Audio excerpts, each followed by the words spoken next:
Hey there, welcome back to the Fanboy Cantina. It's been a while since we've done one of these live streams, and in this episode, we're talking about the season 3 finale of The Mandalorian. Star Wars The Mandalorian was just aired, hours ago. It is the evening of what day is today? The 19th of April. 19.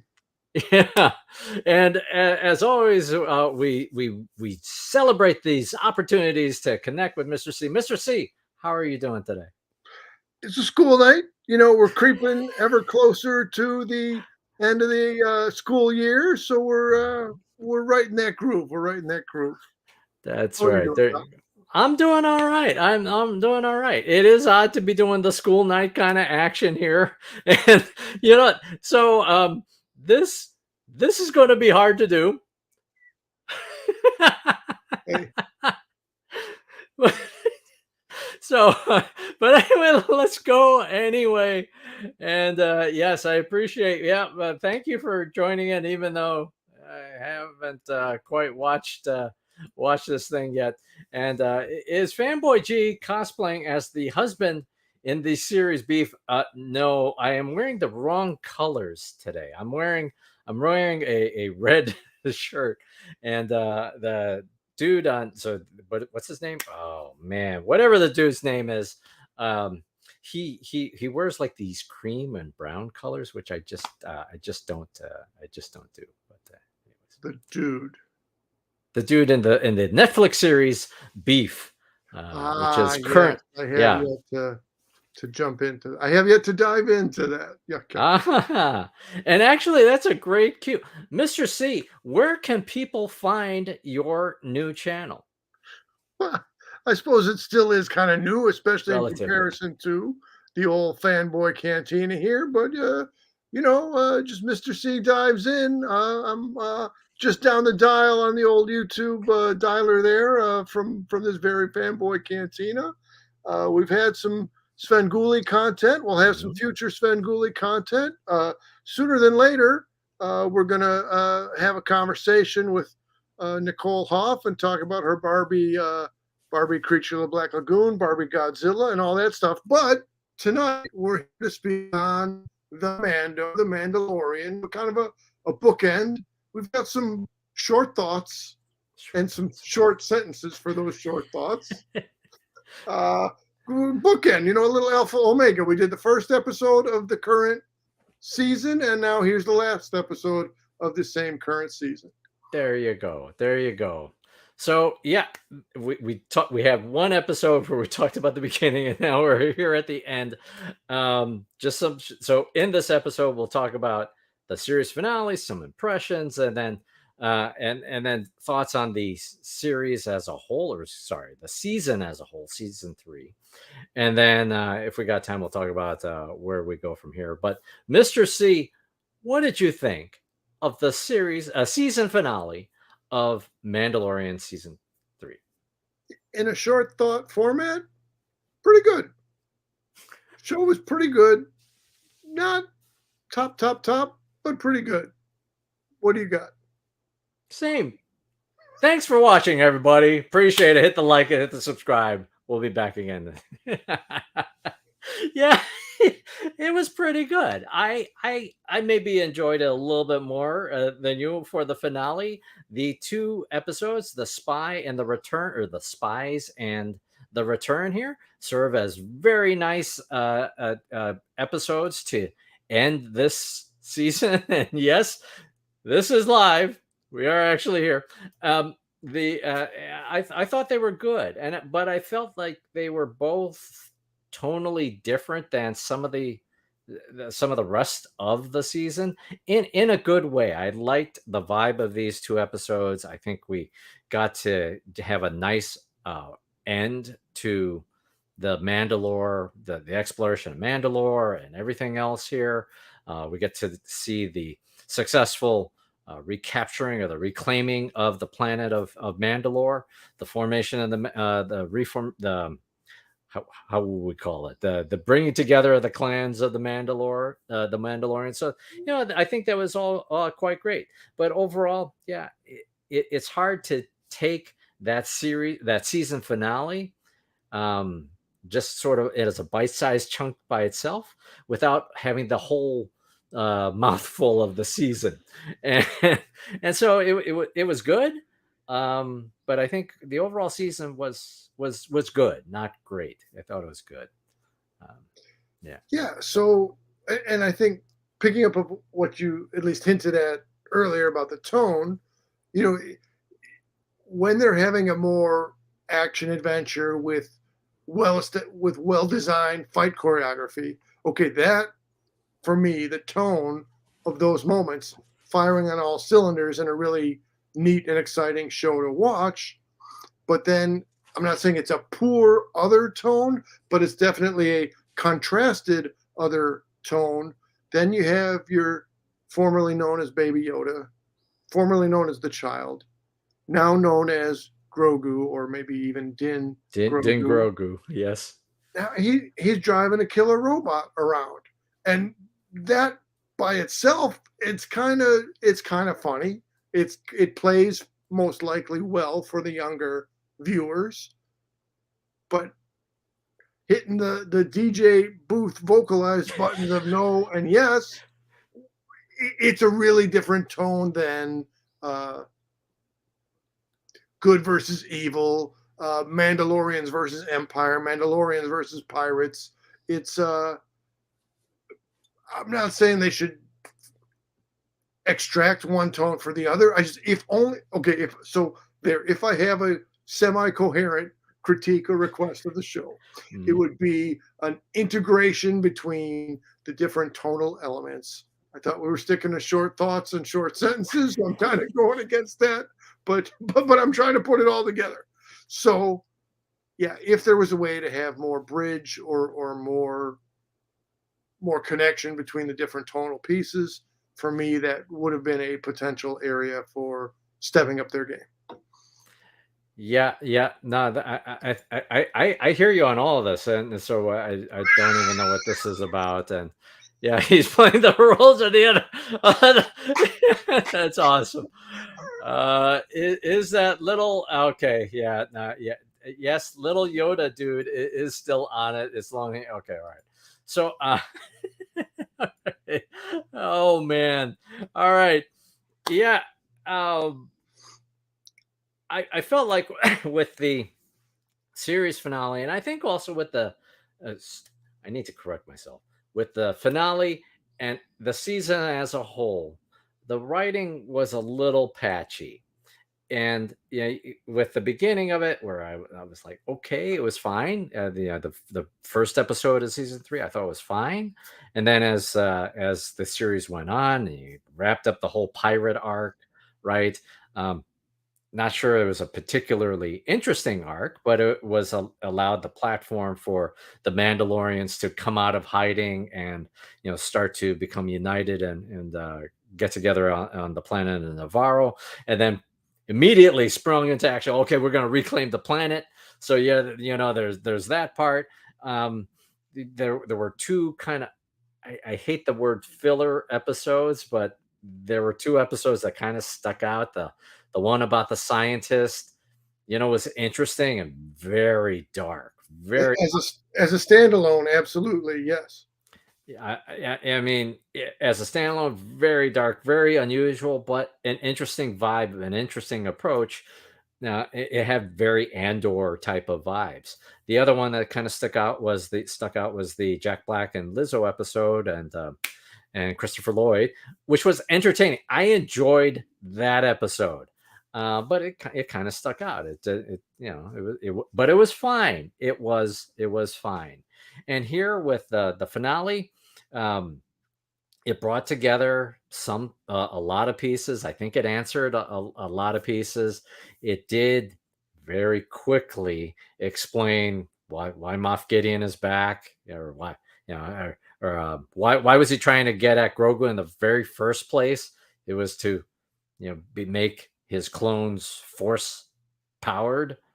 Um, so that was like kind of a big reveal in the last 10 minutes of the season, or at three seasons in, and there's a big reveal kind of crammed in. So I feel like the writing was pretty good in this episode, and so for the breadth of the series. I know I'm blending like now the finale and the No, season man. as a Hey, whole. that's how we're going. That's when you do a bookend, a start and a finish, and we don't do a conversation for the middle pieces. That's the way we go. That's how we end up with things. That's what we get. So yeah. I mean, it was picking up on one of the things you were saying. Oh, now we have a well delineated, logical. Why is the big bad doing that which he does? Mhm. Made it very clear. The reveal towards the end. So logically works out. What it would be beyond the function of this single episode that we're doing right here, right now, to get into the entirety of the conversation of what is a MacGuffin or what is not a MacGuffin. Mhm. So, but Grogu, whether he is or isn't a MacGuffin, was a treasured item to be collected. And so, why was that? To get to his DNA to create this master army. So again, that's straight up villain. Vader was trying to have a master army. Just any of the great villains across any of the great stories looking to have the edge over their opponents. So that all works for me.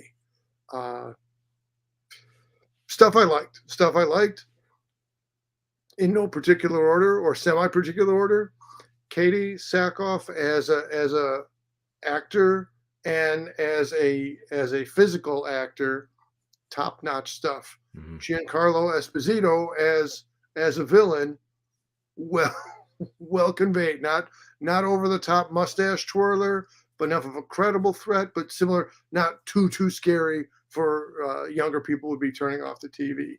Having your Apollo Creed, Grief Karga, Carl Weathers in his contributions, all just his presence. He brought a really good presence to everything. Mhm. Uh, Maybe Katie Sackhoff got highlighted in such a way that Pedro Pascal, Din Djarin, the Mandalorian, was kind of a bit of a backseat within his own show. But hey, I'm not saying that's necessarily a problem. When it came time for the character Din Djarin's battles, both the choreography and the execution, really good stuff. So Jack Black came on the TV and told us all about Program. you know, a lot of positives across the different things. Could I have, could some things have been different, which made me enjoy the overall season more than what I did? Absolutely. But I'm not here to nitpick or browbeat. Just if I'm going to sit down and watch a show, then I think for me, better I should have some takeaways of this was pretty cool, that was pretty cool. Yeah. Yeah, something you meant with just on the Grogu character. Um, well, actually, Grogu and Din Djarin, um, I don't feel like they developed much as characters over the course of this season, and somewhere in the middle of the season, I began to wonder, and I think others as well, with the title "The Mandalorian." Is the Mandalorian still even Din Djarin, or is the Mandalorian now referring to Bo-Katan because Bo-Katan had been such a central part of the series? And like you, I really enjoyed Katie Sackhoff, and I really enjoyed the Bo-Katan Kryze character. So I thought that was fine, but I did wonder, are they even the focus of the series? With Grogu, and it was like Mecha Grogu, right? And he's got Exactly. he's got the that IG unit thing. It was fine. I'm glad it got chopped up so that doesn't have to persist. Assuming there's going to be a season 4. Yeah, I thought it was overall fine. Um, there were moments in this season where I felt like there were like nods or hey, you're supposed to get on that, or a little bit of fan service, like what we talked about in the first episode. There's space whales, which would not make sense to anybody else unless you saw Rebels. There was a character that showed up at the bar with Carson Teva. and that's a character from Rebels. So it was another nod. And in the what was the other part? In this finale episode where there's the explosion, and then Moff Gideon is incinerated, and then Grogu saves the day. That was a wonderful moment, but if you saw Rebels, you saw that scene before. It shows, and it's actually one of the most powerful moments for me in an animated Star Wars piece, Star Wars anything. So to see it here, it was great, but it was like, oh wait a minute, I've seen that before. So I felt that for the moments of fan service, I mean, as a fan, I enjoyed it, but then as a story, it didn't always click for me. It didn't always click for me. Still great. Still, 1980s kid, right? 1980s, the Return of the Jedi. That's it. No more Star Wars. It's good that you went to Jedi, because that's exactly where within a world in which the original three featured, a whole bunch of teddy bears as the protagonists in the third go around. And so, yes, I have a bit of a different worldview now at this age compared to 1982. But so I mean, right? It wasn't a savage kind of a battle that would be depicted in other movie, like it's not supposed to be the Terminator. It's not supposed to replicate, even though IG-11 is a bit of a Terminator kind of a body, but it's not supposed to cross into full Terminator tone. So yeah, there's that. I will say, for the variety of the threats, right? Early on, you have pirates, and then you also have some swooping, flying around, dinosaur-like airborne monsters. Then, besides pirates, you have that one note episode where it's the other players within the, I don't know, retraining facility. I don't have the right name for it. So then there's a different kind of a threat. Then, besides the pirates, then comes the Empire, and then you had a whole. I don't know if we've seen this exactly before. I think it's in live action with the CGI. I think it's the first time kind of a thing. But you had that many jetpack flyers in combat against an equal size of forces of the enemy with jetpack flyers. So that was kind of neat. And then you got the mythosaur thing murking around down under the water. So between beasts and off to the side, espionage villains, and straight out, mid-range threat and big boss level threat. That I thought overall, despite the tone bridge not being there all the time, they had a real great variety of threats. Yeah, and with those threats, there is, I guess, some amount of character development that happens, or it allows for the step to the next thing. The pirate success allows for the Mandalorians to arrive on the planet of Navarro, or save the planet of Navarro and have their encampment. So all of these pieces fit together. The big flying dinosaur thing. It actually didn't go too. It did. There's some unexplained. There's a lot. I'm looking at my whiteboard. There's a bunch of like questions. So what happened with the baby? Well, what happened with the baby dinosaur things? Does it matter? Unresolved. It's unresolved. What happened with Kelleran Beck? Who saved Grogu? Maybe that's it. We just get that glimpse, and we don't know what ultimately happens to him. But that could be interesting. That could be its own side thing or prequel thing or whatever. There's story opportunities. The mythosaur, as you pointed out, well, we saw it. It opened up its eye, and then it just went. Went back to sleep again, I guess. There's in the spies episode that starts to tilt towards, I think, where the Ahsoka series and other things will go. Right, you can see it's in context of a bigger other thing happening. But I felt like Well, I'm going to repeat myself. I felt like the writing was a little patchy. We learned more about Bo-Katan. She grew the most as a character, and then for everybody else, perhaps less so. Yeah. Yeah. It was nice. I actually had to check Google. I had to check for other articles. Is this the end? Because they have a happy ending, it seems. Good question. I mean, I have no idea if a season 5 is coming about or not. So I get, again, the way they landed or the way those final scenes concluded, you could say that's a completed story. The two, and then actually the three factions of Mandalorians are reunited. There's a new sheriff or marshal in town to hang out with Apollo Creed, Grief Karga, and I don't know, like what does Pedro Pascal want to do next? You know, is he having a good time? Is he enjoying himself? Does Favs and Filoni want to keep writing another story? I guess earlier on I was paying more attention to who were the directors and the cadre rotation of directors. You know, they had some real interesting. Again, I said a variety of threats. The variety of directors was also really interesting. So I did not pay as much attention to who was directing which episode for this current fourth season, but I guess I was trying to approach if the acting crew is still good, if the directing crew is still good, and if the production crew is still good, I suppose that would lend towards a fifth season.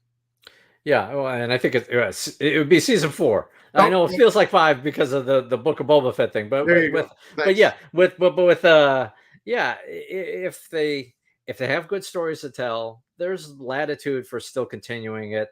Although here they end up in a nice cabin in the planet of Navarro, and it's got the Looney Tunes kind of. Somebody posted this on Twitter. Yeah, It's yeah, got the Looney Tunes thing that closes in right on Grogu. Playing with a frog, and that's kind of it. So I thought, wow, this is that it is, and it could have been fine. There is supposed to be, according to I think a Collider article that I read, that that Favreau is already working on season 4. He's already got it written up. He's got stories to tell, and there's also been previous articles about how Favreau and Filoni don't have necessarily an end in mind. They could continue to tell the stories. Could be a good and bad thing. So there will be a season, another season, but the way that it ended, where there wasn't that cliffhanger element, you know, if it ended here, I would be okay. yeah, Yeah. yeah. And all right, so what are we drinking? No, wouldn't it be cool if Rambo and Lando made a cameo on Mando driving a Lambo? Yeah, that's That was well done. That was yeah, well done. yeah. And wait, do I have a whiteboard, a bullet point? Yes, I do. Yes, although I haven't really been using it because I've been all over the map on this one. It's been weeks since the last. We used to do this like weekly, and it's been a couple months since we. It's a whole different thing now. Whole other thing. But you're on far more regularly than I, which actually I'm gonna continue to be all over the place. So on Mr. C dives in. You've been doing some food segments. So what is the next food segment? Well, if Chai Star is still at the keyboard, he could jump in and contribute to the answer to that. But there it is. Well, this Saturday we're gonna put ourselves in the technology challenge of trying to shoot live from the parking lot. We did previously on this very channel have a successful relay where I was shooting from the parking lot before, but at least I was just in the car still at that time, just outside of German Fest. But from the parking lot of Gene and Jude's, we're going to eat some hot dogs, and that would be Chai Star G, Junkyard, and me. That's awesome. That's awesome. That's cool. And that's the kind of great content. And then you have other content as well, Mrs. C. You've done Migo conversations. You've had creators online. Of course, the Terror Dave series, or the 2 episodes that was well, I guess we filmed too, and it's in Yeah, multiple chunks there, recorded two but we and recorded. broke it into four. Yeah. So So yeah, hey, and yeah, that was a great time with Dave. fabulous. Terror Dave continues to be a great text conversation with Dave, and definitely look forward to. I well, coming soon isn't some more Svengoolie content on my channel, but Mhm. before that, as things come and go, definitely the two of us will be back on my channel again, and we'll be speaking to again Etsy artist, photo artist Nicole Hoff on her variety of features, including Creature of the Black Lagoon and Barbie, which was just featured on the Svengoolie show just this So past awesome. Saturday. And hey, again, consistent with what we're trying to have fun. We're trying to speak about things we enjoy. We're trying to highlight creativity and creative outlets. And so we after we end this little transmission here, we'll further the schedule of when we'll be back on my channel with that stuff. Sounds great. Sounds great. So, Mr. C, thanks so much for the chat about Mando season 3 finale. And if you're watching later, thanks for watching and post in the comments. We'd love to continue the conversation. Maybe you really loved the episode. Looking at Twitter, it seems like a lot of people really loved it. I enjoyed it. It was fine. I've also seen other comments where people did not enjoy this season as a whole, and whatever else, then that's fine too. So post in the comments. We'd love to hear from you and your feelings about the season and the season finale. When's the next live stream? I think we just covered it, that it will be on the Mr. C channel. You will be in the next live stream. So that's that's the next live stream. As for this channel, we'll see when we're all available. All right, Mr. C, one more time, where can people find you? I don't know why I started laughing for that. So yeah, just on my, we'll put a link. Or We'll put a link up here. Where's I got the diver helmet all the way on the top now. It's not easily brought into camera, but hey, I wanted to get the lava lamps in. There you go. In the backdrop this time. So yeah, hey, thanks for anybody who looks at my channel. Thanks very much. Everybody who's looking at this channel, thanks very much. Chai Star G, thanks for commenting in the comment section. We'll see everybody real soon on one or the other or both of the channels. All right, thanks so much. Thank you, Mr. C. Thank you for watching. This has been the Fanboy Cantina. Have a good night. Take care.